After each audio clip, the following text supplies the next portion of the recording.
Welcome to the Intercourse Show. I am your host, Mr. B. Today we have a very exciting show for you. We are giving you an update on what's happening with the Iran war. Yes, this is a talk of the town. I'm trying to keep a daily update on it just to keep my viewers up and informed about what's actually happening. This is day 18, and we're following First Post, which is a third party publication in India, just to kind of get an unbiased take on what's actually happening. So without any further ado, I want to go ahead and share the latest developments.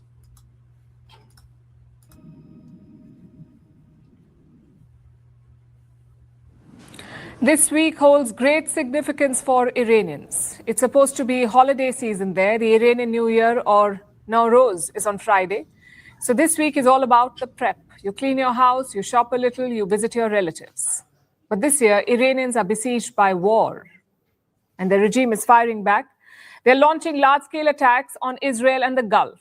Overnight, we saw a joint attack. Iran fired ballistic missiles at Israeli cities. Meanwhile, the Lebanese Hezbollah joined with rockets. On cue, the air defenses were pressed into action.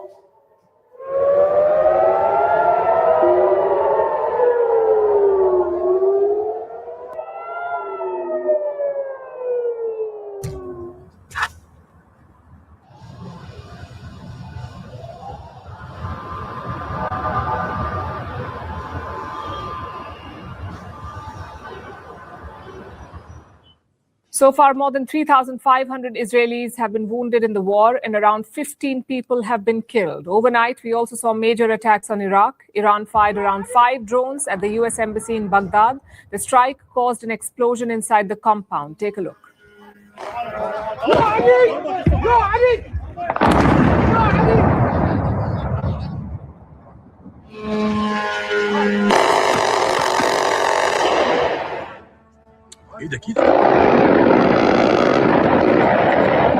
عبرت مع بعض طقت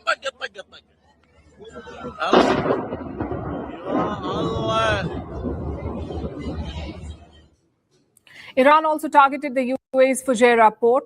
This was the third day of attacks on this facility, and once again it was up in flames. If you look at the map, you'll see why. Fujairah is located outside the Strait of Hormuz. If you set off from here, you sail directly into the Arabian Sea. You don't have to pass the strait. And this port exports nearly 1 million barrels of oil per day. Basically, it's a blind spot in Iran's energy choke. Hence the decision to bomb it. Of course, it was not all one-way traffic. The US and Israel continued their strikes inside Iran.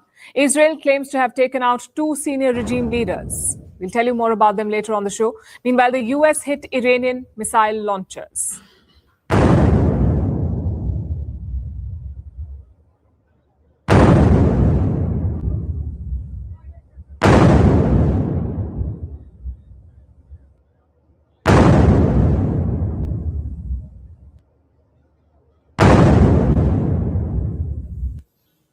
We've been showing you these pictures for a while. Iranian missile launchers getting blown up. Yet, the missile launches continue. Why is that? Well, Israel says around 70% of Iran's launchers have been neutralized, 70%. They had between 410 and 440 to begin with. So according to Israel, nearly 260 have been taken out, but that still leaves a significant firing capability with Iran. Plus, Iran is quick to rebuild.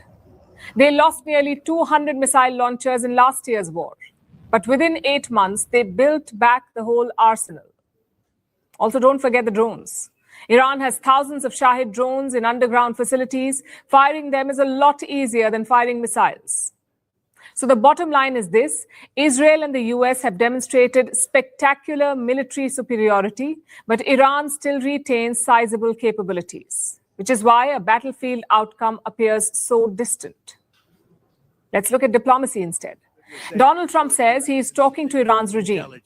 At the same time, he admitted he does not know who's in charge in Tehran. They're negotiating, and we always talk. When, somebody said, well, would you talk? Why would you even talk to them? I talk to everybody because sometimes good things come out of it. But I don't know if they're ready yet. They're taking a pounding. I don't know if they're ready yet.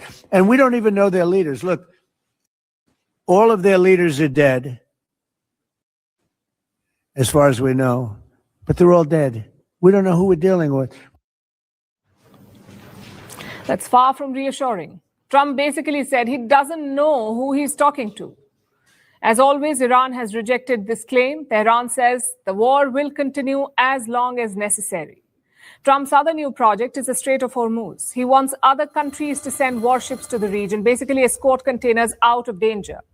But US allies are not on board. Asian countries like Australia and Japan have rejected the idea, and yesterday European countries huddled together. Their response was simple. First end the fighting, then we can think about escorting the ships. Have to find, diplomatic ways to keep this open so that we don't have a, food crisis, fertilizers crisis, energy crisis in the world. So you would imagine some kind of diplomatic solution, and then European navies could be involved there. Is that more likely? Yes, that is what member states were saying. I mean, after the hostilities have stopped, then the case might be different. Meet EM Sense, a breakthrough in foot therapy that wraps around your foot and ankle like a therapeutic boot and attacks the root cause. So far, this has been Europe's position. If the fighting ends, we can think about escorts. Of course, Trump is spinning the rejection. He now says he doesn't need anybody's help to escort ships. And forget escorting ships. Trump says he doesn't even need the Strait of Hormuz. I don't do a hard sell on them because my attitude is we don't need anybody. We're the strongest nation in the world. We have the strongest military by far in the world. We don't need them. It always bothered me that we're protecting and we don't need them. We didn't need them before we started dig we must. Dig me must. That's the Trump policy of lots of oil. And we didn't use them very much. It used to be at 10%. Now it's at almost zero. We don't need, we don't need oil. We have all the oil we need for ourselves. It's classic Trump confusion. First, he asked countries to secure the Strait of Hormuz. They refused. Now he says he doesn't need the strait. The question is, did no one plan for this? Did American war planners miscalculate Iran's intentions? From all accounts, the answer is yes. In fact, Trump says no one warned him that Iran would strike Gulf countries. Listen to this. So they hit Qatar, Saudi Arabia, UAE, Bahrain, Kuwait. Nobody expected that. We were shocked. Are you surprised that nobody briefed you ahead of time that might be their retaliation? Nobody, no. The greatest experts, nobody thought they were going to hit. They were, I wouldn't say friendly countries. They were like neutral. They lived with them for years. Peter, they were going to take over the Middle East.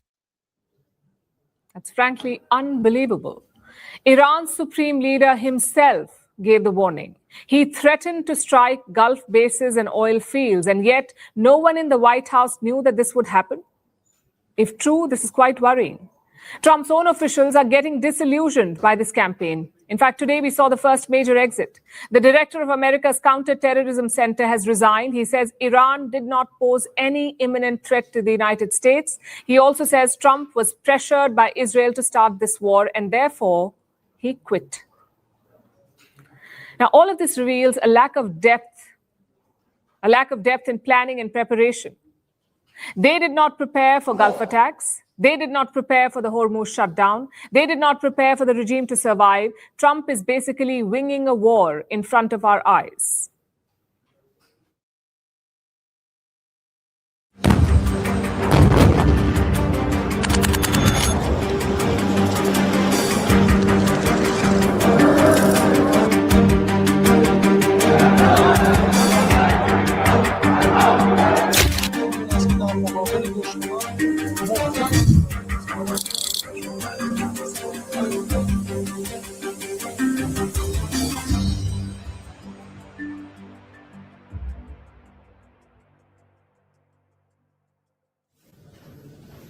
Is Ali Larijani dead? That's the question exploding across the internet right now. Israel says, yes, he is dead. They say they killed him.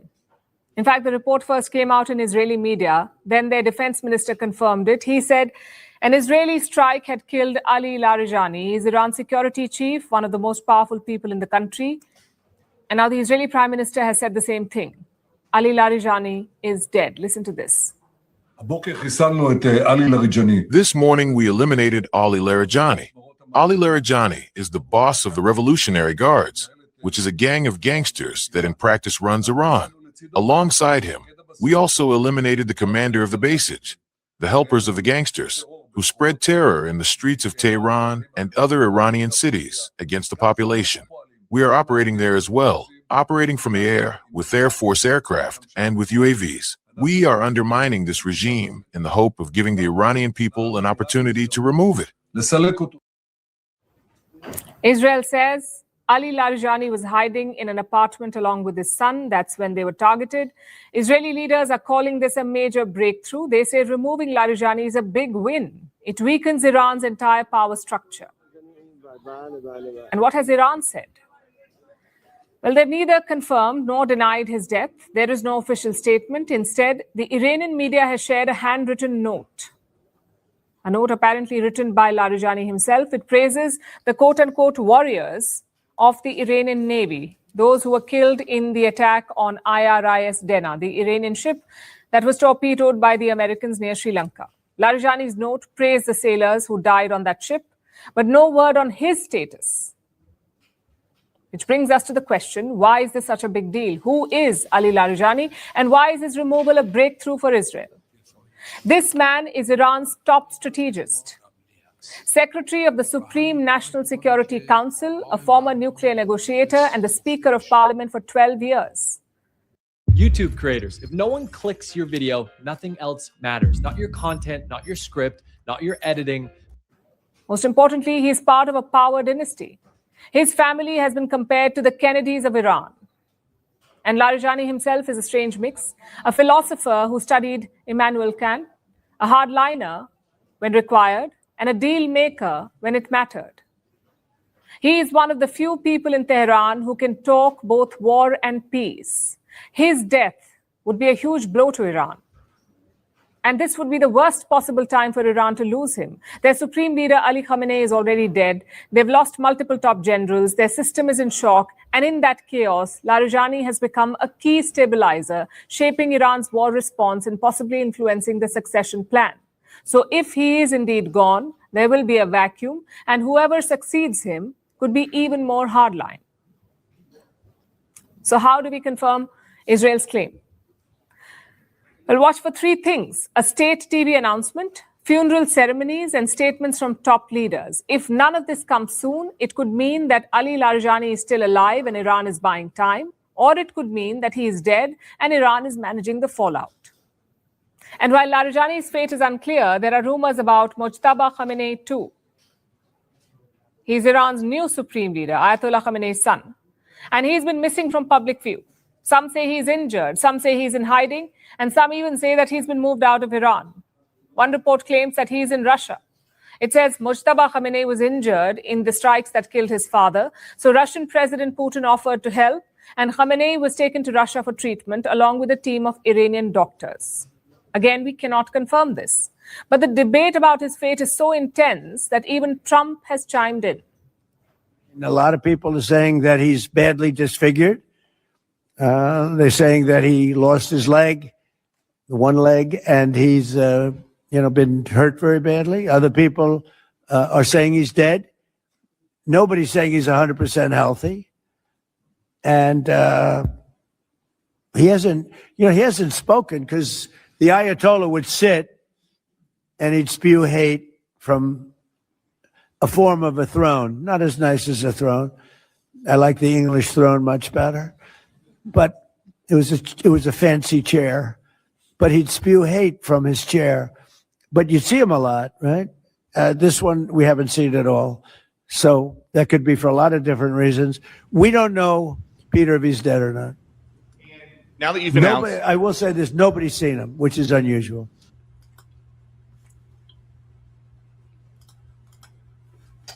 I have to weigh in here. In the first segment, we saw President Trump talk about he's negotiating with some of the leaders of Iran. and that he doesn't really know who the leaders are. So to her point, that's not very reassuring that this war is going to come to an end. How can you negotiate with leaders if you can't quite be sure that the leaders you're negotiating with have the authority to negotiate with you? Another thing that I think is interesting is, why would Iran announce their leaders? I personally think it's foolish. You literally have two of the most technologically advanced militaries gunning for whoever those leaders are. So when you announce the leaders, you're making their job easier to target those leaders and to kill them.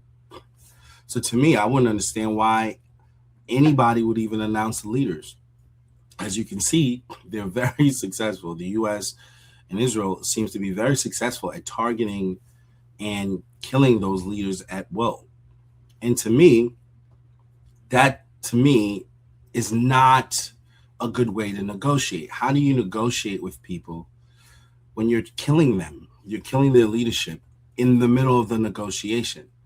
So I don't particularly love this tactic, because I think it creates distrust between other countries and the United States. Twice now, Donald Trump has said that he's negotiating with a country, and in the middle of the negotiation, he attacked them. No, 3 times. 2 times with Iran. First time with Iran, he was in the process of negotiating, and before you know it, they were bombed. The second time, in the process of negotiating, before you know it, the Ayatollah is killed, and along with a number of major leaders. Maduro, he was in negotiation, and before you know it, Maduro is captured.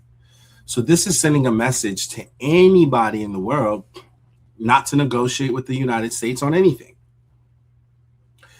Russia is actively in a process of negotiating with the United States.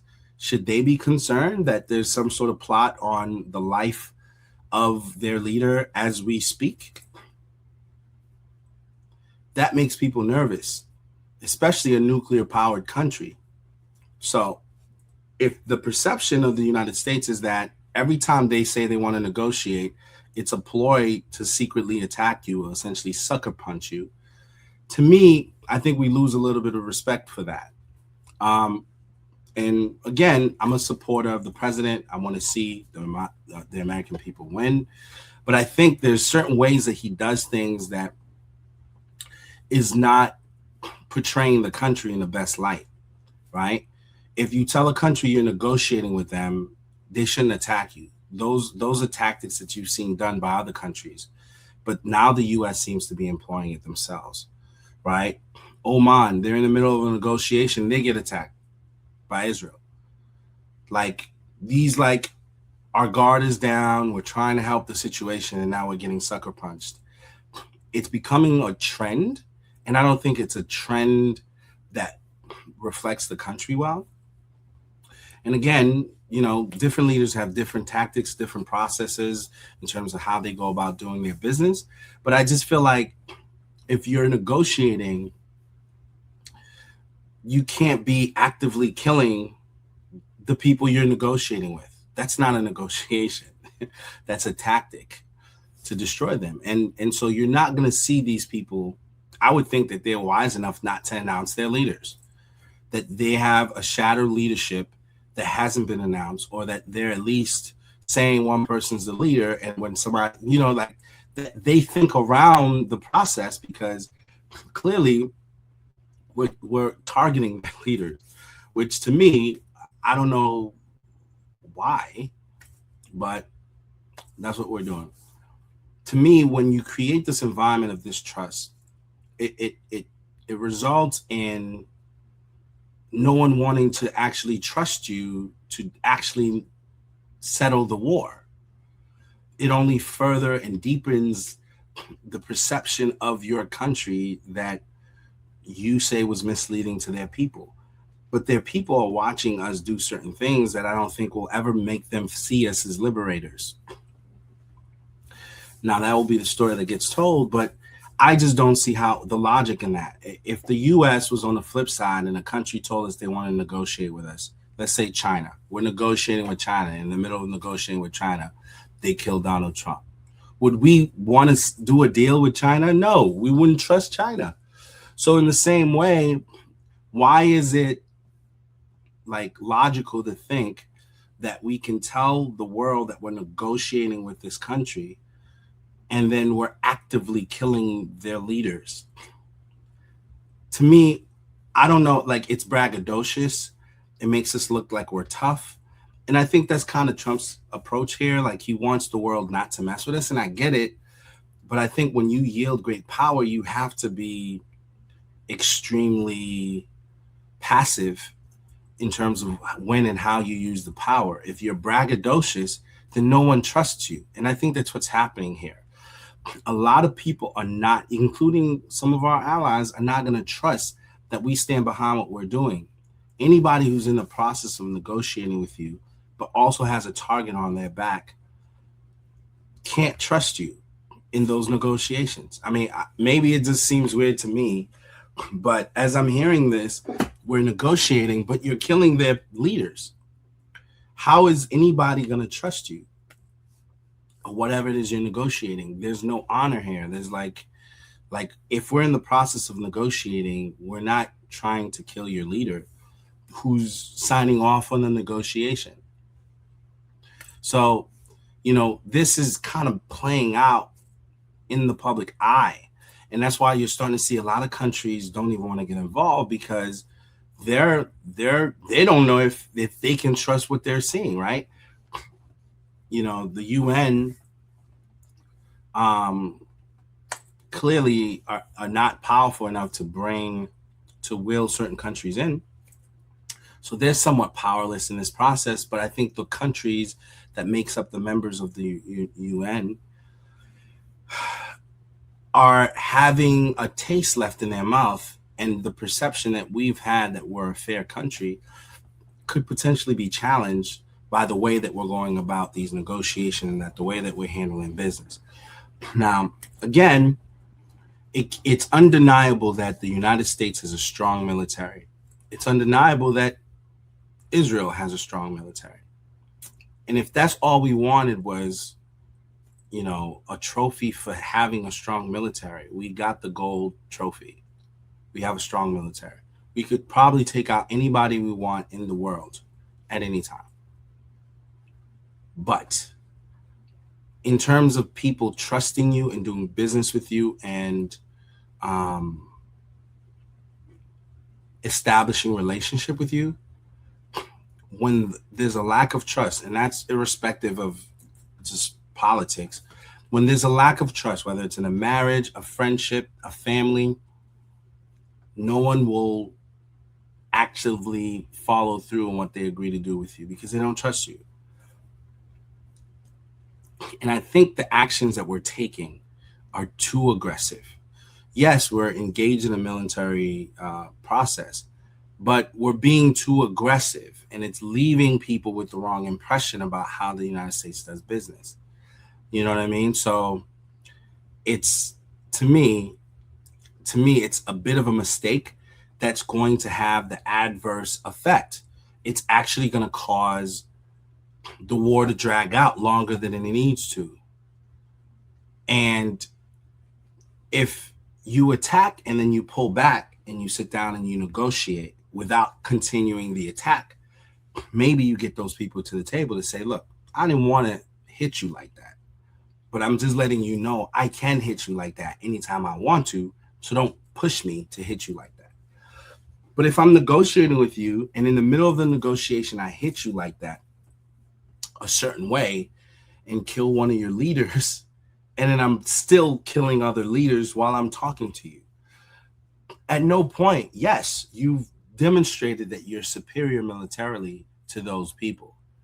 But the flaw in the argument is that the people you're negotiating with will always undermine you because they will never feel like you're honest enough to follow through on whatever you're agreeing to. And I think Iran at this point can make that point. On one hand, the United States signed an agreement with them, then they withdrew from the agreement, And now they were negotiating. In the middle of the negotiation, then we attacked them. Then it happened again. Then they killed the supreme leader of that country. And now they're killing military people and leaders of the country, trying to break down their system, actively, sort of boasting about it.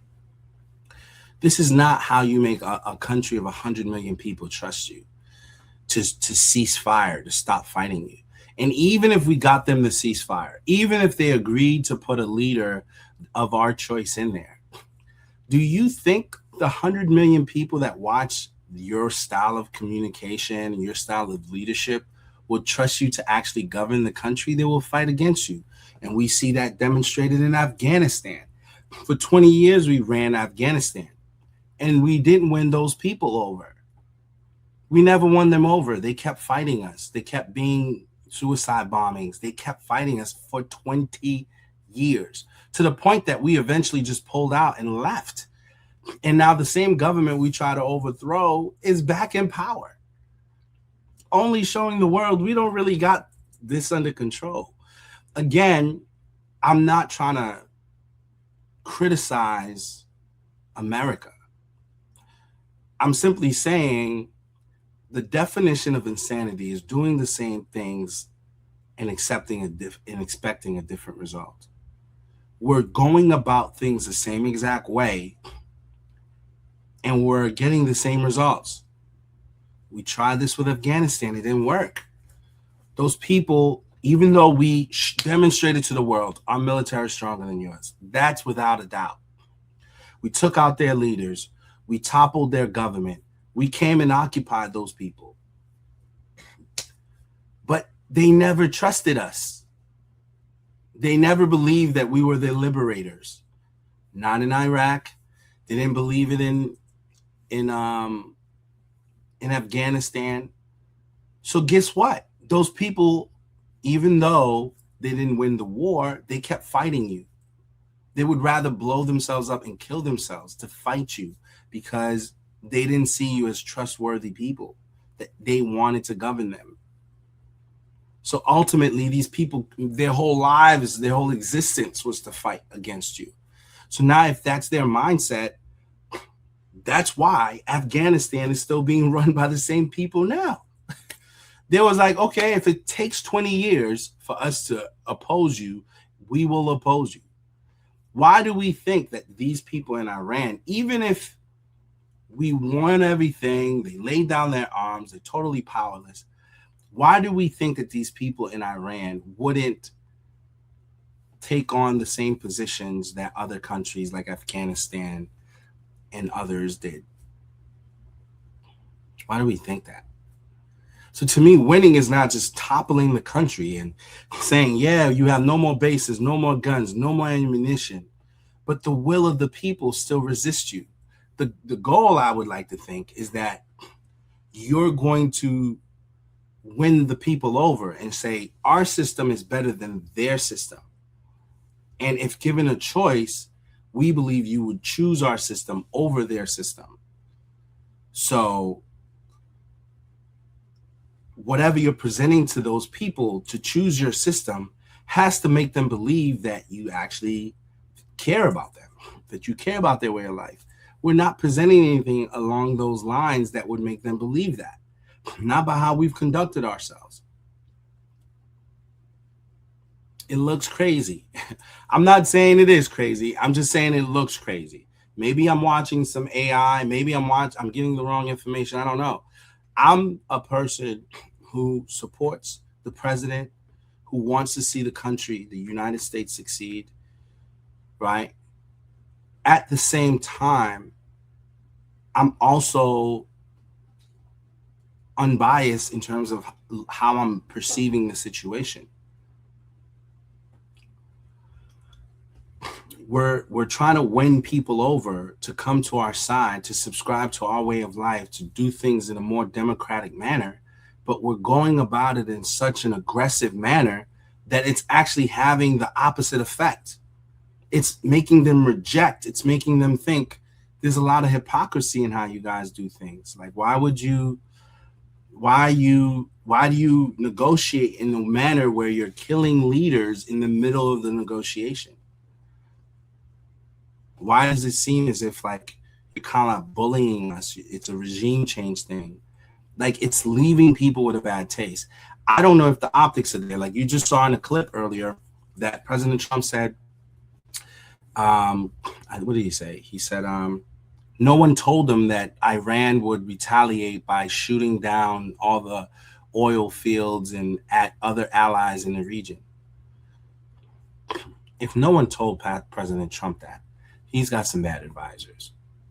Let's just be honest. And somebody should be fired. If no one told him that, and we have such a great army, come on.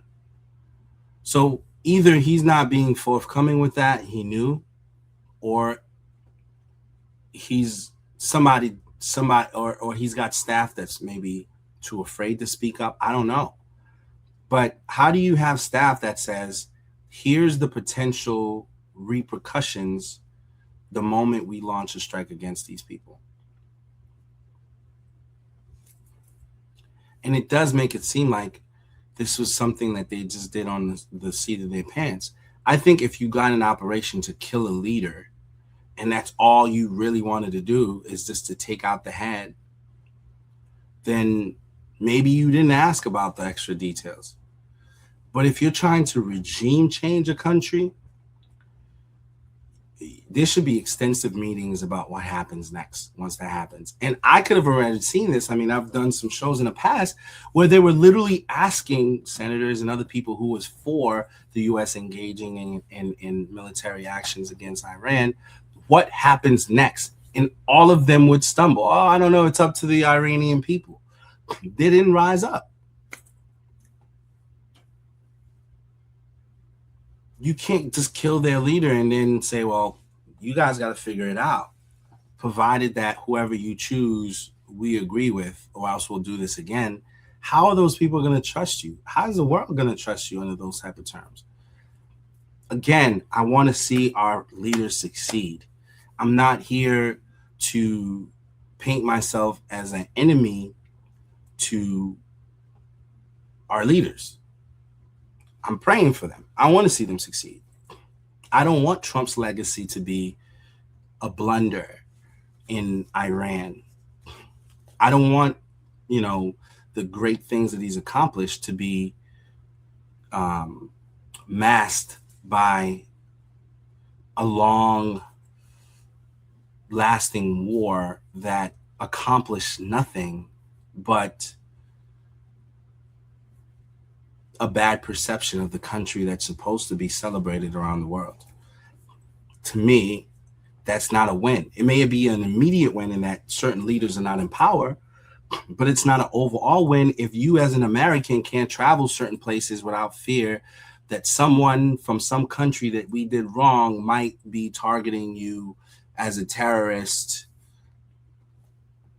You got literally people who are just tourists in Dubai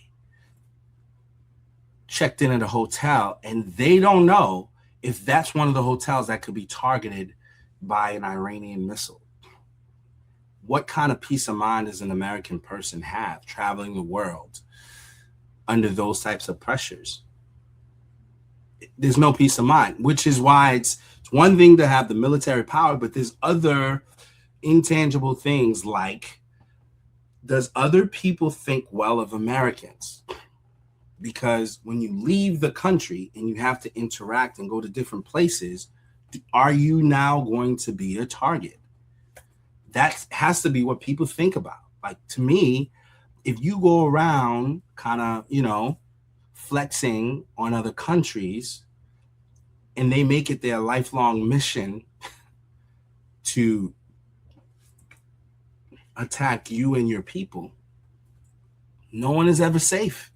No matter how far after the war, you're never safe. You've isolated yourself in such a way that as long as you're in your hemisphere, everything's good. But Americans like to travel. They like to go to different places. Dubai is a beautiful place. People want to go there, but, is it safe? how long after the war ends will it be safe for someone to go there? Will they not have to fear that they could potentially, you know, be a target simply because of what their passport says?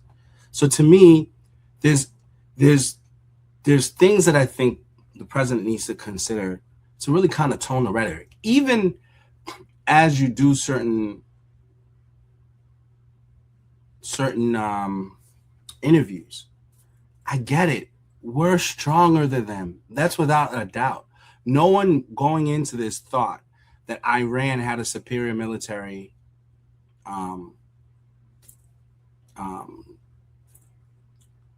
than we do. No one. Everyone knew we were far superior militarily than the Iranian regime. Everyone knew that. But the president continued, and some of his cabinet members continue to emphasize that we're superior, we're superior. We all get that. We're superior. We get it. We are stronger than them.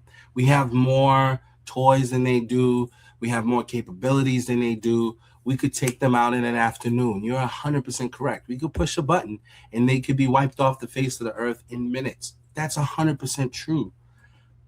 But the moment you do that, there's still a perception that the world will have of you. Whether that perception is fear or whether that perception will be vengeance. And to me, that's the part we got to really kind of speak to as leaders, especially in our foreign relations. Like, do people fear us or do they respect us? And I think you respect someone when you believe that they're principled, and even though they have the power to do certain things, they are also reserved. They don't just jump to doing it. And that's the part of it that I'm like, you know, Trump is a fighter, and I get it. That's his nature. He's had to fight in a lot of aspects of his life, and he thinks, hey, I fought the government before, and I won. So all my naysayers who's advising me against this decision, I can fight them too. And it's like, no, bro. A lot of people who's trying to tell you, calm down a little bit, don't want to see you fail. These are people that were standing with you when everybody else turned their back on you. They don't want to see you fail. So if they don't want to see you fail, and they're like, you're going into what some would say is a pitfall, and you're an older guy, and I get it, you've been a fighter your whole life, but you're in your 80s, bro. You know what I mean? Like, there's people who understand that you're on a decline. Eventually, you are on the decline. It's just nature. It's not an attack. You're on a decline. You know, tying yourself to a war that can potentially upend everything you've worked to establish in terms of building your legacy is not advantageous, right? People used to love Bush until he tied us to that weird war in Iraq, until he lied about weapons of mass destructions and all this stuff, and then people lost respect for him. They voted for Obama as a result. Like there's a reason why people lose their favorability in the eyes of the public. It's because they get in over their head and they start doing too much. I love the Trump that's fighting for Americans on this platform, in this soil. I love that guy who's like, hey, why are we paying all your military stuff? We're not defending our own borders. I love that guy. Why can't we call a man and a woman a woman? I love that guy. You know what I mean? Like, why can't, we respect marriage between a man and a woman, or whatever the case? Why is Christianity something that is not respected? Why can't Christians stand up and say they're Christians without being shunned? I love that guy, right? The guy who's talking about why do we have to go fight everybody's wars? I love that guy. But the guy who wants to go flex and fight wars abroad that could potentially cost Americans their lives, the guy who could potentially, by no fault of his own, just be misled into something and told certain things and not being told. Like he said, according to this clip, that no one told him that there was a possibility that Iran would attack, essentially the petrol countries that is backing our dollars. There was no one told him that. If that's true, then you got to really reassess your circle, because that's a major blunder. That's not good. Right? And what I'm saying is everyone has a blind side. Everyone does. Trump, as powerful as he is, he has a blind side. I'm not expecting the man to be perfect, and I'm not demanding that from him. I get it. You don't have to be 100% everything that everyone wants you to be. I get it. But at the same time, there are areas where you have to kind of look at the bigger picture here. And again, we're stronger than them militarily. That's a fact. You don't have to even say that again. We get it. We're stronger than them. We were stronger than Iraq, and we still did what we did to Iraq. We were stronger than Afghanistan. We were stronger than the Vietnamese. We still had problems, though. And what I'm saying is, let's learn from those mistakes. Don't just continue to make them. Learn from them things. We're making the same mistakes. And it's very braggadocious. It's very pompous. And yeah, you're going to get applause in your immediate circle and people are going to root you on. But bruh, if this thing drags out and those midterms don't come the way they're supposed to come, it's going to be a nightmare for the president and his team. It's going to be bad. And I want to see him succeed, but why even risk it? Why even put yourself in a situation where that's the case? Now, the polls supposedly are saying that everybody wants this and he's surging in the polls.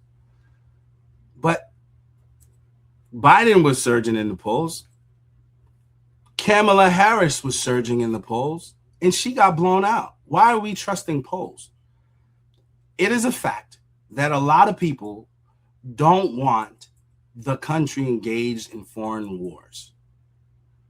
I can guarantee you that more people, the majority of the people, don't want us engaged in any foreign wars, especially not on behalf of Israel. I can guarantee you that.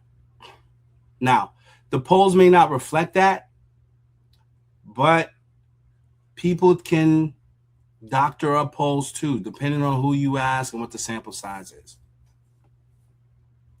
That's a fact. It's been done before.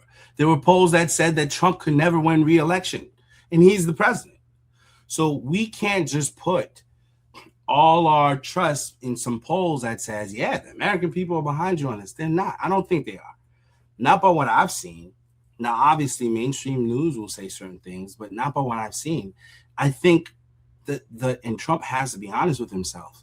When he went and told the American people, no new wars, that resonates with people, because a new war doesn't benefit anybody here. Their family members are going to fight that. Our tax dollars are going abroad. The timeline is never what anybody says. What should only be a couple of weeks turns into months, turns into years. The Ukraine war was supposed to be quick.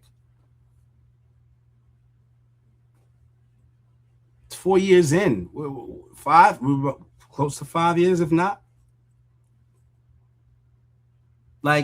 Wars are never quick. You know what I mean? So for me, and I know Trump's wise, I don't know why he would choose to make this decision, because I think this is going to ultimately stain his legacy.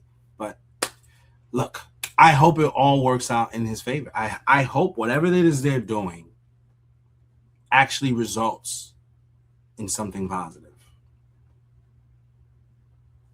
I hope. I'm just going to say that.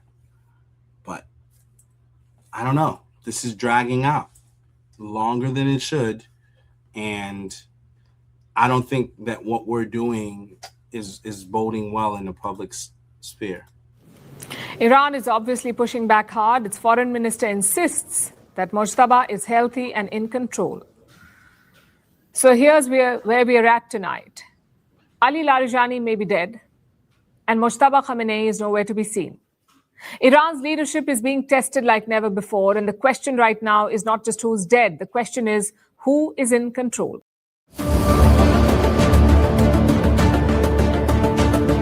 ونجتمع اليوم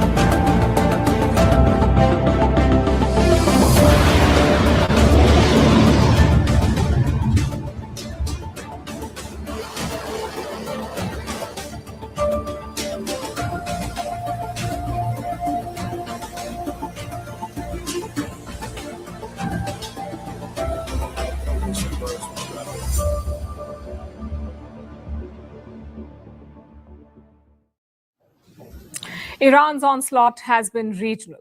They haven't just targeted Israeli cities and US bases, they've also hit the Gulf Arab countries, and their goal was simple: impose significant costs on the Gulf states and force them to lobby Donald Trump for peace. But turns out the opposite may be happening.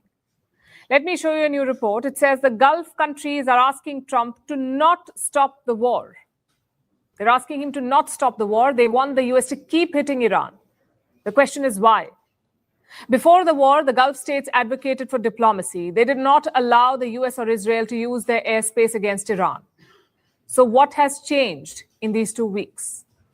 Simply put, war happened. Iran has been relentlessly targeting the Gulf states, their oil facilities, their shipping ports, even their civilian sites like hotels. In total, more than 2,000 missiles and drones have been fired at the Gulf. Thus, Iran is choking their financial lifeline. Energy is the mainstay of the Gulf economy. Most of them export oil and gas via the Strait of Hormuz. But with the strait blocked, their business is at stake. All of this has enraged the Gulf states. Reports say they do not want a quick truce anymore. They want Trump to keep weakening Iran's capabilities, basically ensure that the Iranian regime cannot hit them ever again. But will Trump listen to them? Apparently, the US wants a quid pro quo. They have a condition. Washington is asking the Gulf states to join the war, either strike Iran directly or open up their airspace and bases. Right now, the US is attacking from sea. Meanwhile, Israel is flying over Iraq to hit Iran. Neither country, neither the US nor Israel, is using Gulf territory or airspace to attack Iran. Defensive use is permitted, offensive is not. That is the status. But will that approach change? Now, just to be clear, militarily, the US does not need the Gulf. They're already doing a good job on the ground. A few Gulf warplanes will not make a difference. On the contrary, they could crowd the battlefield. But politically, the US wants the Gulf to join. It would add much needed legitimacy to Trump's war. The problem is, it's a dilemma for the Gulf. Let's say they join the war against Iran. Then Iran would have an excuse to escalate further, maybe destroy refineries or desalination plants. It could take years, if not decades, to rebuild from that damage. So if they join the war, they will suffer greater costs, which is why these Gulf countries are betting on Trump. They are hoping that the US will do the dirty work, that the US military will dismantle Iran's capabilities. Meanwhile, they, the Gulf nations, can remain on the defensive. No risk, high reward. Again, there's a major problem with this. Trump is not interested in a long campaign. Even yesterday, he said the war will end soon. So there is a possibility that Trump will call things off early, especially if the energy prices rise further. Just imagine where that would leave the Gulf states. Iran's regime still intact, their missiles still powerful, and the US military gone. What if Iran decides to choke the Strait of Hormuz again? What if they continue to rain missiles on Gulf cities? That is the worst case scenario for the Gulf. It also explains why they want a sustained campaign, because they have two choices. One, the fighting ends, but Iran remains a threat. Or two, the fighting continues, but Iran's threat is neutralized. And if these reports are true, the Gulf is betting on option 2. Short-term war, long-term peace. That's what they want. And Iran is aware of this. Look at their foreign minister's bombings, including over 200 children. Reports claim that some neighboring states which host US forces and permit attacks on Iran are also actively encouraging this slaughter. Stances should be promptly clarified. So Iran is piling on the pressure. They want Gulf states to remove US bases. Right now, it's a non-starter, but it tells you what the regime is thinking about. They want a permanent end to the US threat in West Asia. The Iranians want an end. They want American bases gone. And this is not just about the ongoing war. There are long-standing fault lines at play. You see, Iran is a Shia Muslim country. The Gulf states are Sunni Muslim nations. So this is not just about oil or security or casualties. This is about reshaping the region. Israel wants a unipolar West Asia dominated by the US and Israel. Iran wants a West Asia where it can project power. And the Gulf states want a stable West Asia without Iran's threats. Once the dust settles, let's see what we get.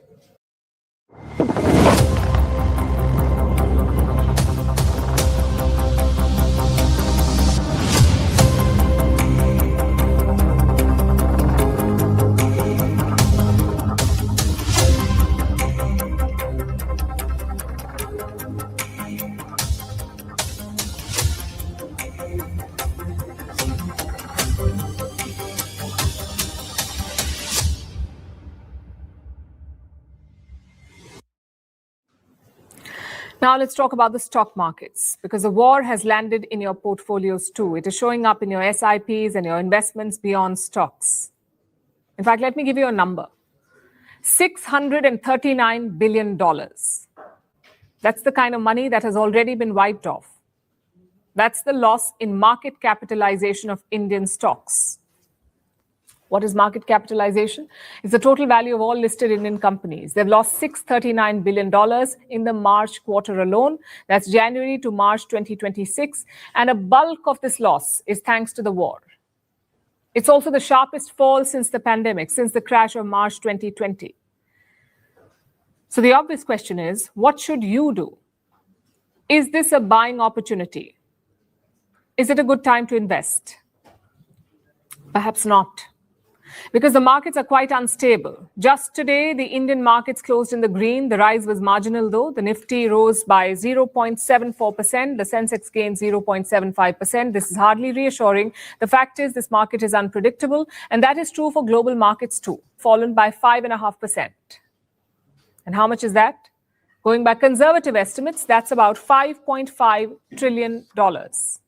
So investing in such a market is like catching a falling knife. It is risky, to say the least. And at times like this, people turn to safe havens like gold. They move their money out of stocks and they pour it into gold.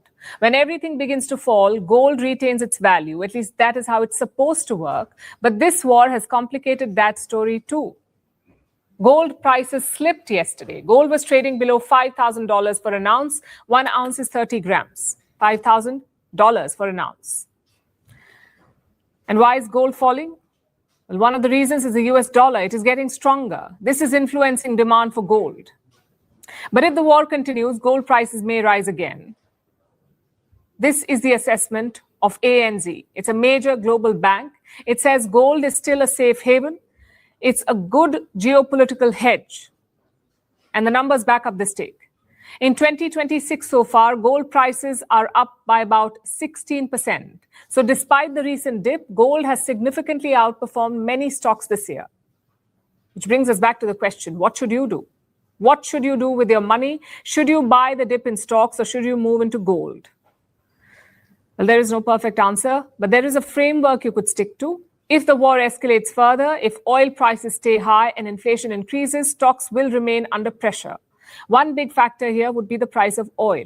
Oil prices will influence the trajectory going forward. Brent crude is the global benchmark for oil prices. Before this war began, Brent crude was trading at $72 per barrel. Right now, it's at $106 per barrel. That's an increase of more than 40%. When oil becomes expensive, everything becomes expensive. And investors can, of course, see this.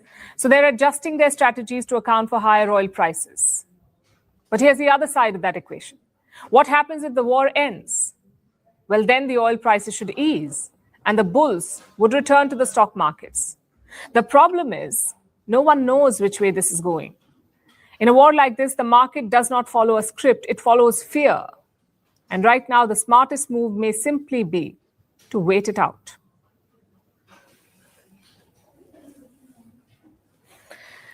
Now let's talk about gas supplies. The situation is gradually improving. In the last 24 hours, India has secured fresh LPG shipments. LPG is liquefied petroleum gas. It is a fuel that powers your kitchen cylinder. A second carrier called the Nanda Devi docked in Gujarat today. It was carrying 46,500 metric tons of cooking gas.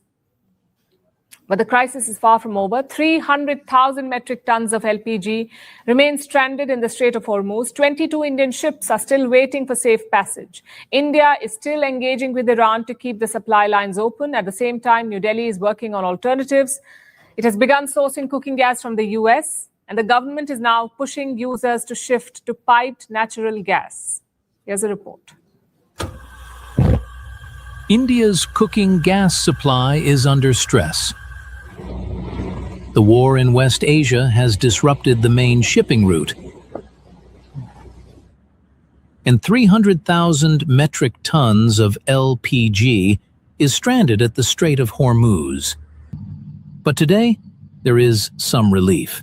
India's second LPG carrier, the Nanda Devi, docked at a port in Gujarat. It carried 46,500 metric tons of cooking gas. It navigated the Strait of Hormuz while the conflict was still active.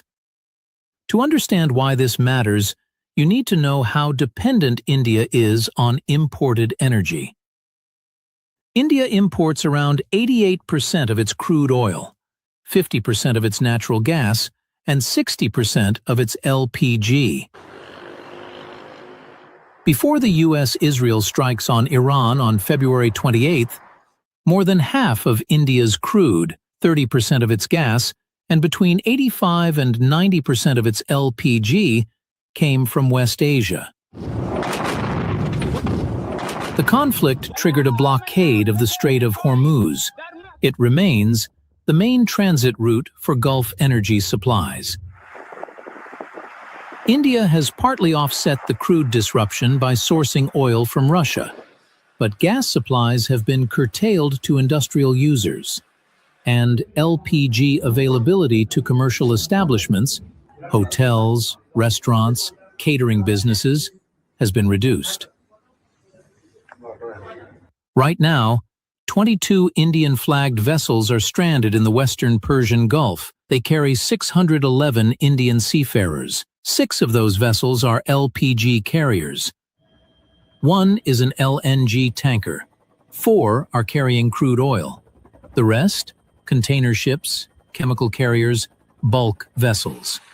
Efforts are underway to secure safe passage for all of them. In total, 300,000 metric tons of LPG is sitting stranded at the strait. India has not been waiting. New Delhi has begun sourcing cooking gas from the United States.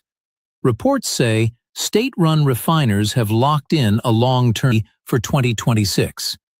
On top of that, India has secured 20 very large gas carriers, carrying around 1 million tons of cargo. Again, they are largely sourced from the US, but the government is also looking further ahead. Because this crisis has exposed a structural vulnerability. LPG cylinders depend on ships, on shipping routes, on a narrow strip of water that is now a conflict zone. So the government is pushing PNG, piped natural gas, gas delivered directly through pipelines into homes and commercial kitchens. Officials from the Ministry of Petroleum have urged all commercial LPG users to shift to PNG wherever the infrastructure exists. India has been expanding its city gas distribution network for years. The war in West Asia has turned that long-term plan into an immediate priority. The Nanda Devi made it through today, but 300,000 metric tons of LPG are still waiting. And the Strait of Hormuz remains a live risk.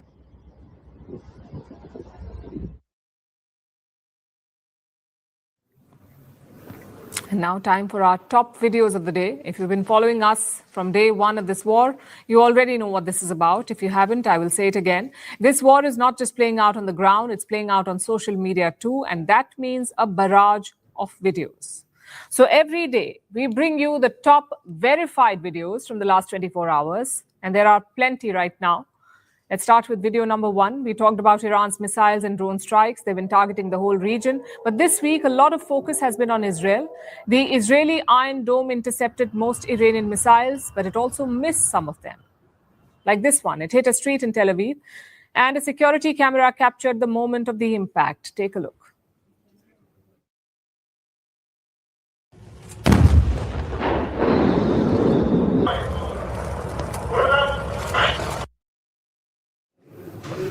Three people were injured in this incident, and it wasn't the only one. Even with the missiles that were shot down, some of the shrapnel fell around Jerusalem's walled Old City.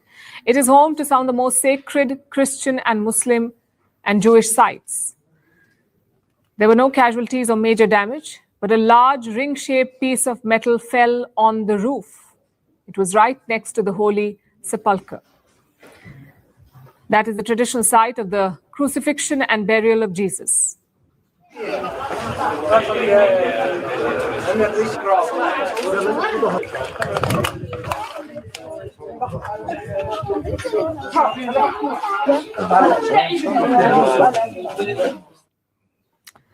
And as the missile attacks continue, daily life in Israel is severely disrupted.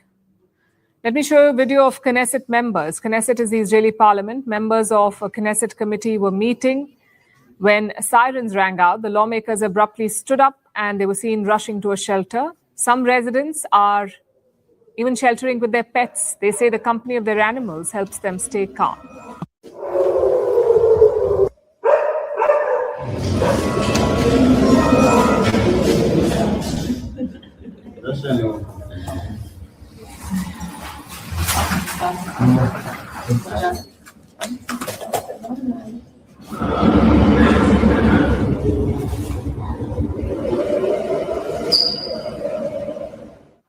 On the other side, Iran is under attack from both the US and Israel. By some estimates, more than 1,400 people have been killed, and there is no sign of this stopping. Look at this video from Tehran. It shows Iranian Red Crescent pulling people out of the rubble.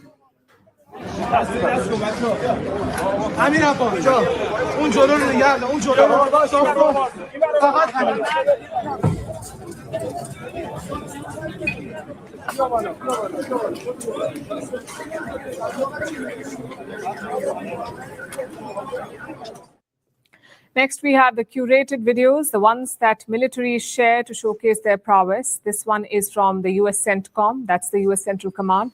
A new video shows fighter jets launching from the USS Abraham Lincoln. They are being directed by a crew.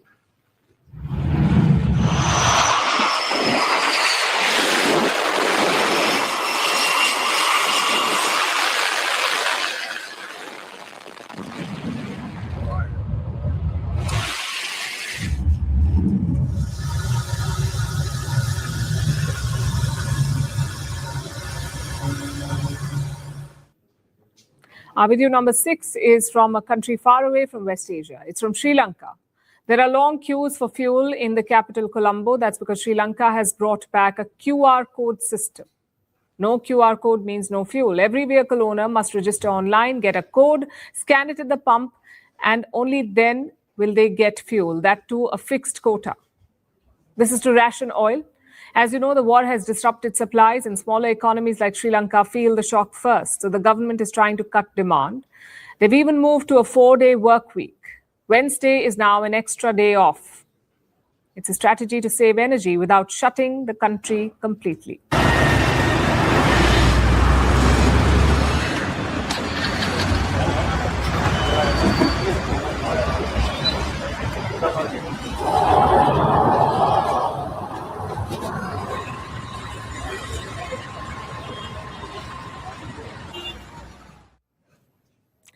Now let's look at the fake videos doing the rounds, and there are plenty of those too, like this one.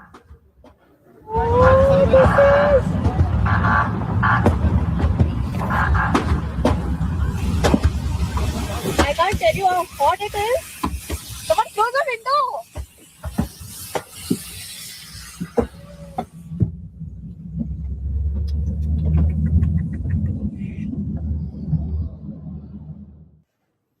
The video says the Dubai International Airport is up in flames. The truth is it's not. This is a video from 2020, and this is not even the Dubai airport. This is some other location. The airport is fine. But a video like this can trigger panic. So it's important to call it out. Then you have AI-generated videos, like this one of Mujtaba Khamenei getting coffee. This one is a dig at Netanyahu. Social media said the Israeli Prime Minister is dead, so he posted a coffee video to prove that he's alive. Now, AI shows the Iranian leader getting coffee.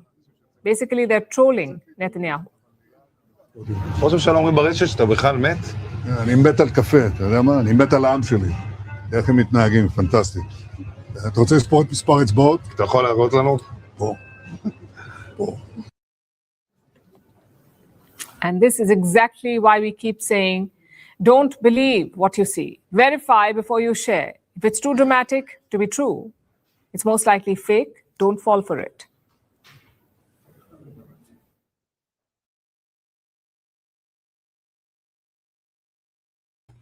So before we shift to the next one, we've discussed a few impacts.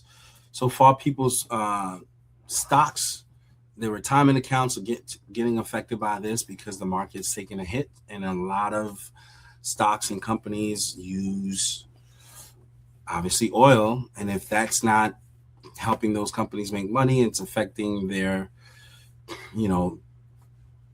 earnings, then it's going to have an effect on your stock. So we've seen the impact of that. Markets are taking a beating as a result of this. But we just got to watch it all play out. Some of us think this isn't the right course of action and Trump should pull back. He seems to feel that he should continue to press forward. So we'll see what happens once he does that. With regards to the deep fakes, it's crazy how far the technology has come nowadays. You don't know what you're seeing. And that's the reason why when it comes to sharing any kind of information about what's happening, I don't reference a bunch of different sources. I tend to stick to the source that I think is fairly credible. And I just speak based on the information provided through that source. Obviously, there's a multitude of sources that people can go to. But it's true, the AI bots and the videos are so real. It's hard for you to distinguish what's real and what's not. And if you're just kind of looking at anything, you'd probably be in a corner somewhere because you would assume that things may be worse than they actually may appear based on the videos that's out there. So I would caution people not to get unnerved by various videos that they see. Take some time, do some research, make sure you have some credible sources before you take something and assume that that's what it is. So I think she's right. Now, will Trump go ahead and attack Cuba? I hope he doesn't, but let's see what this report says. Our next story is from Cuba, an island nation in the Caribbean, home to about 10 million people and the latest target of US President Donald Trump. That's right. Even as Trump struggles to manage the war with Iran, he is training his guns on Cuba. He has said that he can do whatever he wants with Cuba and that it would be his honor to take this country. Tonight, we'll tell you why Trump is going after this island nation and how Cuba is dealing with it. The latest headlines talk about a blackout, a nationwide blackout, which happened yesterday. Cuba's power grid collapsed. This is the national power grid. It collapsed, and the 10 million people were left without electricity. Take a look.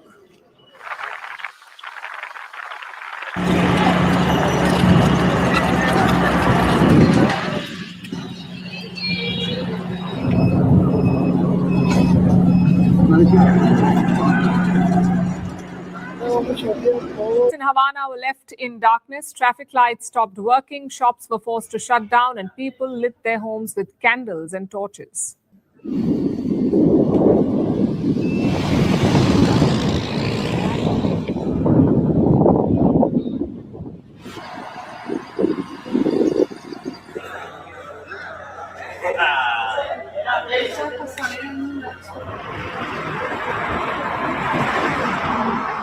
The fact that the Saiyan National Electric Power System goes out, just imagine, everyone is left without essential services, because then you have to start thinking about what you need to do to solve the problem.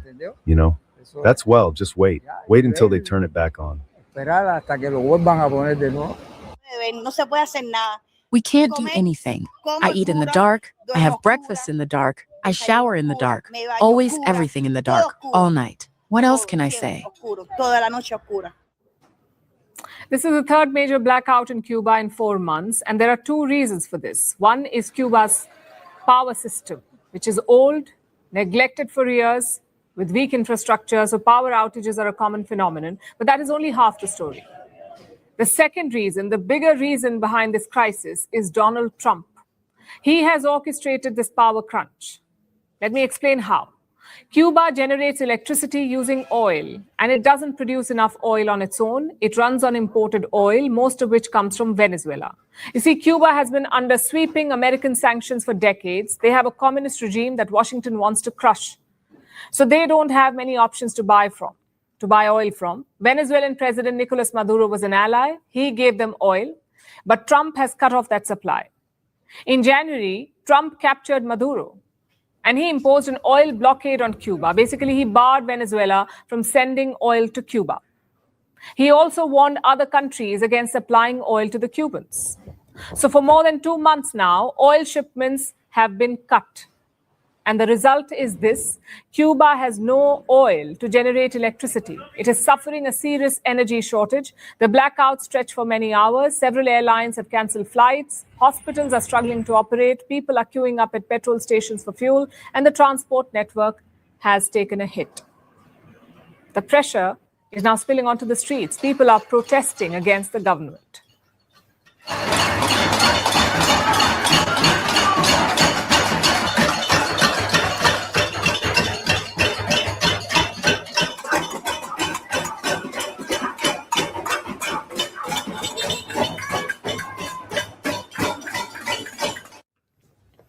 In a rare moment of violence, demonstrators also vandalized a provincial office of the Cuban Communist Party. This happened over the weekend.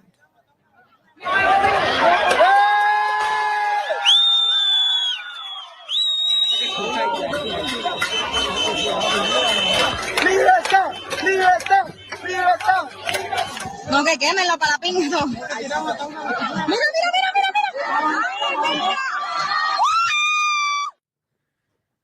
Now, as pressure mounts on the Cuban government, Trump is escalating the situation. He says he wants to take over Cuba. He's been saying that for weeks now. Listen to his latest statement. But I think Cuba's the end. You know, all my life I've been hearing about the United States and Cuba. You know, when will the United States do it? I do believe I'll be having the honor of taking Cuba. That'd be good. That's a big honor. Taking Cuba. Taking Cuba in some form, yeah. Taking Cuba. I mean, whether I free it, take it, I think I could do anything I want with it. Having the honor of taking Cuba, I could do anything I want with it. This man is the president of the United States. He's talking about a sovereign nation like it's a piece of real estate. Which brings us to the question, why does Trump want Cuba? It does not have oil, it does not have mineral resources, it does not even have any major economic value. So why is Trump so keen to have Cuba? The short answer is hubris. The long answer lies in history. Cuba was a Spanish colony. Its independence came with strings attached. Washington had the right to intervene in Cuban affairs. For the longest time, the US backed friendly regimes in Havana. The most famous example is dictator Fulgencio Batista. In 1959, Fidel Castro overthrew Batista and took power. He nationalized American assets and aligned with the Soviet Union, and this was at the height of the Cold War. Tensions peaked in 1962 during the Cuban Missile Crisis. The US imposed a sweeping economic embargo and cut diplomatic ties. Most of the sanctions are still in place. There was a brief thaw during the Obama presidency, but Trump has reversed those gains. Meanwhile, Cuba has built strong ties with Russia and China. The US sees it as a threat in their backyard. They want to limit Russian and Chinese influence, and for that, they want to remove the communist government in Cuba. Trump's strategy is clear: cut off energy, cause economic pain, force a negotiation, and if that fails, topple the government. The current Cuban president is Miguel Diaz-Canel. He is a product of the Castro system. He's been talking to the US. Trump says Cuba wants to make a deal. Diaz-Canel says talks will be on equal terms. And we know how this ends. We've seen it in Venezuela. We've seen it again in Iran. The question is, will Cuba be next? With regards to the Cuba story, maybe it's the way that they're showing these clips, but it shows the clips in a way that shows President Trump as just, he's going to take what he wants, almost like a conqueror, if you will. Now,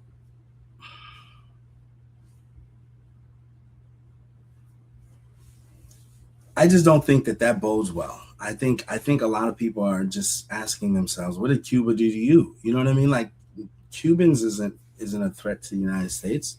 And like she said, Cuba doesn't offer any strategic advantage to the United States. I mean, the only thing that Trump seems to be concerned about is whether or not Cuba's doing business with people we regard as potential enemies. If that's the case, take Canada. Canada's doing business with China, and if Cuba can't do business with China, then Canada shouldn't be able to do business with China anyway. But Canada's doing business with China, and they're closer to us than Cuba is to us. So I don't understand why. To me, I don't really even feel like that's the real reason. I think at that point, it's just kind of a favor.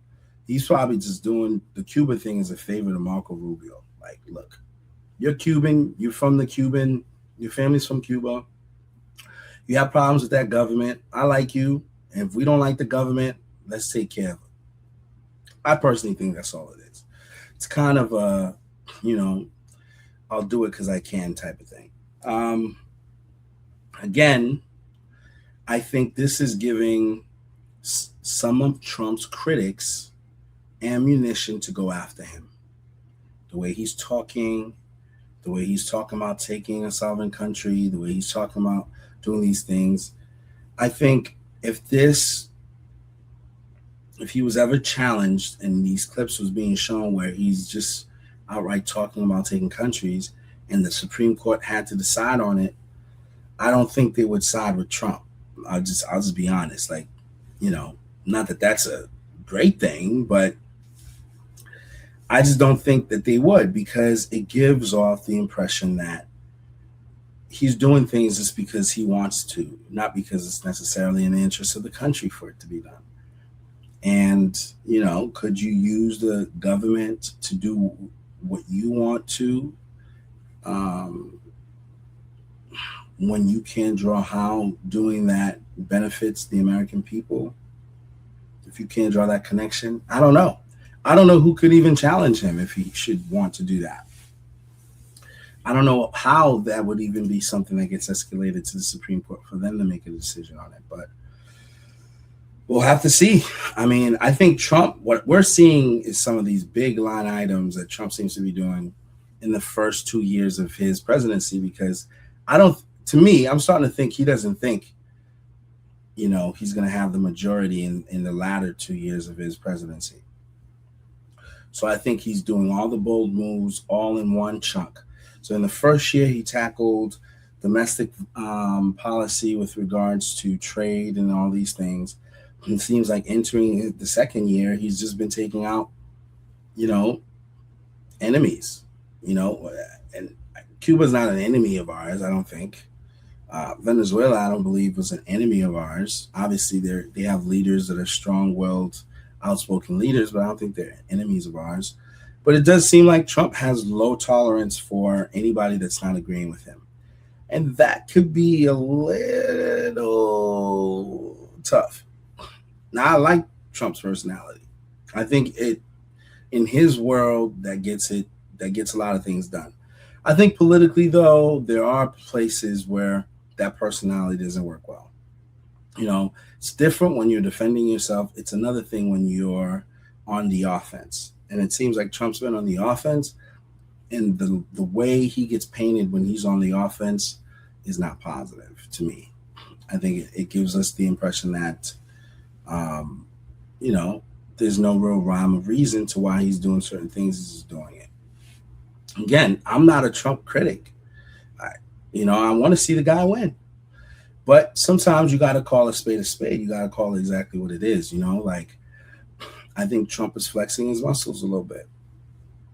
That's what it is. He's flexing his muscles simply because he can. Now, he's taking a gamble. This is a guy who bets on himself all the time. He's taking a gamble. He's betting that he can, take over countries in record time without there being much casualties and costs to the United States. He's betting that he could right a lot of things that he believed was wrong, take over Cuba, take over Venezuela, and still manage relations with foreign countries, foreign superpowers. He's betting that the world will view the United States more respectably if we flex our muscles a little more. And he's, I guess, trying to send the impression that he'll do what he wants to do because he can do it, because we have the biggest military. That's what he's betting. So at this point, sometimes you just got to sit back and watch and see how things play out. Trump's taking a big bet. If he's right, he's going to go down in history. If he's wrong, it's going to be a rough road. And a lot of people will say, we told you not to do that. At this point, it's too early to tell, right? We just got to let it play out. There were some people who try to preemptively warn him and say, hey, I don't think this is the way, bro. Don't do this. But Trump's got instincts. He heard both sides of the argument, and he took the position he took. So let's see how it plays out for him. Hopefully it doesn't stain his legacy, but it very well might. So we're just going to have to watch. All right, this is, I believe, probably the last story.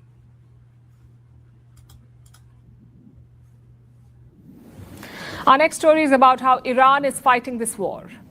It knows that the US and Israel have more weapons, so Tehran is not trying to match them. Instead, it is making the war expensive. It is using cheap drones. It is disrupting shipping in the Strait of Hormuz, and it is using proxies like Hezbollah in Lebanon to open another front in the war. This strategy is called asymmetric warfare. It basically means keep the war going, make it costly, and exhaust the enemy. And history shows this can work. Our next report has more. This war was supposed to be a quick one. A show of overwhelming force. A reminder of who dominates the skies and the region. But that is not the war we are watching. Because Iran is not fighting the same fight. It is fighting a different kind of war. One where survival matters more than victory. And where time itself becomes a weapon. The strategy has a name. Asymmetric warfare. It is what weaker powers use against stronger ones. They do not match strength with strength. Instead, they avoid it. They stretch the battlefield and raise the cost. And Iran is applying this across land, sea, and air. Take the battlefield in the Gulf, for example.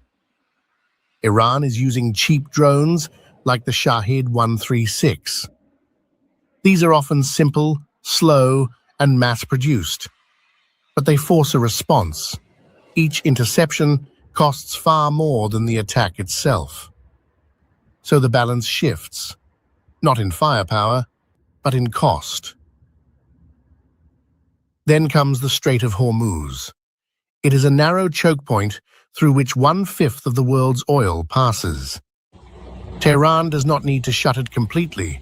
It only needs to create uncertainty. And it has done exactly that. Oil prices have crossed $100 a barrel. Shipping has been disrupted. And global markets have reacted. Experts call this an economic warfare layered onto military strategy. There is also the use of proxies. These are armed groups spread across the region. From Lebanon to Iraq, some of Tehran's proxies have also joined the conflict. Hezbollah is engaging Israel in Lebanon. Shia militias in Iraq are targeting American and Israeli interests. This opens multiple fronts. It stretches resources, and it complicates any direct response. Inside Iran, too, the strategy goes deeper. It relies on what experts call a mosaic defense, a decentralized system broken into layers where units can operate independently. Even if leadership is targeted, the system continues to function. The war does not collapse. Rather, it adapts. And that is exactly what we are seeing in Iran. US and Israeli strikes have not eradicated the regime in Tehran. Iran has, in fact, appointed a new supreme leader, and it is continuing to fight. History offers a clear lesson here. In Vietnam, US forces faced a weaker enemy. But that enemy avoided direct confrontation. It used terrain and time. And that is how it outlasted a superpower. In Afghanistan, too, the Taliban followed a similar path. They stretched the war with America for years. They raised the cost of staying until endurance became victory. That is the real objective here, not a decisive military victory, but a prolonged conflict, one that tests political will, raises economic pressure, and forces a stronger opponent to keep paying the price. Because in a war like this, the question is not who is stronger, it is who can last longer.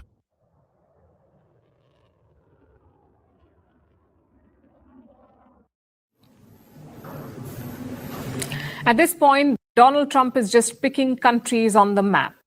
First Venezuela, now Iran, and maybe Cuba next. This is the world order that Trump wants to create. Might is right, rules are speed breakers, and restraint is weakness. All classic indications of a bully. The question is, what sort of damage has he already done? Trump has made his approach to geopolitics quite clear. He sees only one limit to his power. It's not rules of the United Nations. Trump says only his own morals can limit his power. Now remember, this is a man who's been convicted of financial crimes. He's been accused of sexual assault by multiple women. But sure, let's trust his moral compass. In 1 year, he has bombed 7 countries, from Venezuela in the Caribbean to Iran in West Asia to Nigeria in Africa. None of these attacks had global sanction. There was no UN Security Council resolution. It was unilateral military aggression. And forget the UNSC. Trump did not even consult his own Congress. He has plunged the United States into a full-blown war with Iran, yet he did not ask for permission from the US Congress, the American Parliament. And just to be clear, we are not surprised by this behavior. America has done the same in countries like Iran and Vietnam. But this time, there are 2 differences. One, there is no pretense. No one is talking about democracy or liberty. Trump is very upfront about why he is fighting. In Venezuela, it was about oil. In Iran, it's a bit more complicated. On the first day, Trump talked about toppling the regime. Now that seems to be off the table. There is no carefully crafted explanation for these wars. Trump is doing it because he can. It is naked imperialism. And secondly, he's not just targeting rivals, he's also gunning for allies. Remember the whole Greenland fiasco?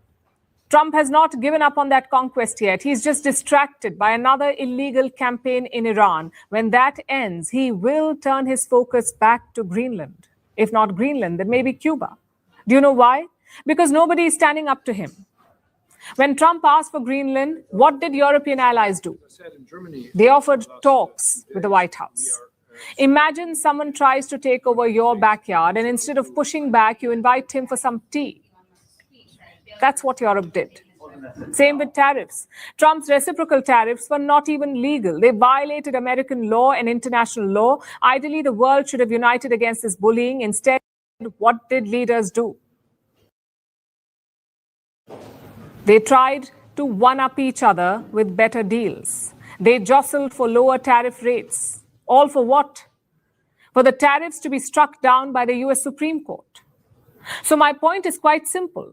Trump used shock and awe to disrupt our world, whether that's trade or technology or geopolitics. And instead of staying calm, the world panicked. We called his insults just Trump being Trump. We called his fake claims psychological warfare. We called his bullying disruptive. And now here we are. Trump's actions have created a global energy crisis. The question is, have we finally learned the lesson? And there are some positive indications. The Europeans are not blindly following Trump anymore. They supported US wars in Afghanistan and Iraq, but this time the message is clear. This is not our war. Asian countries are also acting pragmatically. They're not sending warships to the Strait of Hormuz, nor are they boycotting the Iranian regime. Instead, they're engaging with the regime to secure energy supplies. So maybe Trump crossed a red line. Maybe now world leaders will begin pushing back. At this point, we don't know how this war will end. We also don't know how this presidency will pan out, but the impact will be widespread. And I guess we shouldn't be surprised. At his heart, Trump is still lords who refuse to sell. And he sees diplomacy as deal-making. If you can't make a deal, just force the landlord out. Imagine that attitude backed by the most powerful military in human history. It's a recipe for disaster. Well, that's the latest with developments with the Iran war. I think we got to watch everything play out and pray and hope for the best. That being said, I thank you guys for joining me for this particular episode. I try to bring you guys some credible updates on this, just, to be informed. And as you can see, there's a lot of speculation about AI videos and what's real, what's not real. So I try to use one reputable source that I can reference, and I hope you guys find it helpful in terms of being up to speed with what's going on. I ask that you like and subscribe, stay connected to the Intercourse Show, and also to weigh in. Let me know what your thoughts are. Share your thoughts in the comments area, and just, weigh in on the conversation. All right, guys, have a good one until we speak again. God bless.